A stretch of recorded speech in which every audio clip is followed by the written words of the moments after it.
విజయవాడలో అఖండ కచ్చపి మహోత్సవం లయబద్ధంగా సాగుతోంది.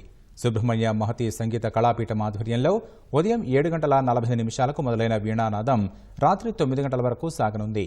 13 గంటల పాటు నిర్విరామంగా సాగే ఈ సంగీత యజ్ఞంలో త్యాగరాజ పంచరత్న కీర్తనలతో సామూహిక వీణావాద్య సమ్మేళనం అలరించింది.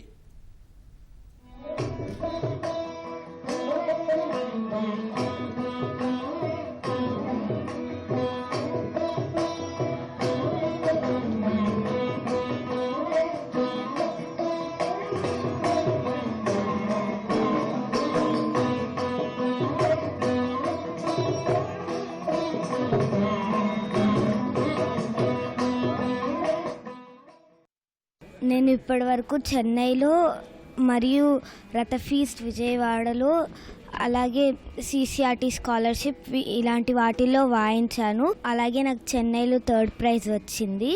అండ్ మన విజయవాడలో జరిగిన ఇస్కాన్ టెంపుల్ రథఫీస్ట్లో 1st ప్రైజ్ వచ్చింది. ఫ్యూచర్లో నేను గొప్పగా వీణ వాయించి మన వీణని ప్రతిరూపంగా చూపించాలి అని అనుకుంటున్నాను. ఈ వీణ అఖండం అనేది 2016లో స్టార్ట్ చేశాము. ఇవాళ 2025 నవమ అఖండ కచ్చపి మహోత్సవం జరుపుకుంటున్నాము. 2 స్టేజ్ల మీద 48 మంది వీణ విద్వాంసులు పాల్గొంటున్నారు. ఈ వీణకి రావడానికి మన ఆంధ్రప్రదేశ్ నుంచి కాకుండా తెలంగాణ, కేరళ, కర్ణాటక నుంచి కూడా మొత్తం 40 మంది విద్వాంసులు స్వచ్ఛందంగా అందరూ దీంట్లో పాల్గొంటున్నారు. తెలుగు రాష్ట్రాల్లో వీణ చాలా తగ్గిపోతున్నది, వీణ వాయించేవారు అని అనుకుంటున్న రోజుల్లో సుబ్రహ్మణ్య మహతి సంగీత సమితి వారు ఇంతమంది వీణ కళాకారుల్ని కాంటాక్ట్ చేసి ఇంత గొప్ప ఫెస్టివల్ని రన్ చేయడం అనేది చాలా కష్టమైన విషయం.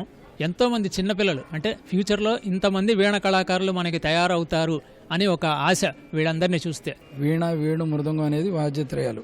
అందులో మొట్టమొదటి వీణ. ప్రతి ఇంట్లోనూ కూడా ఇదివరకు పూర్వం నేర్చుకునేవాళ్ళు.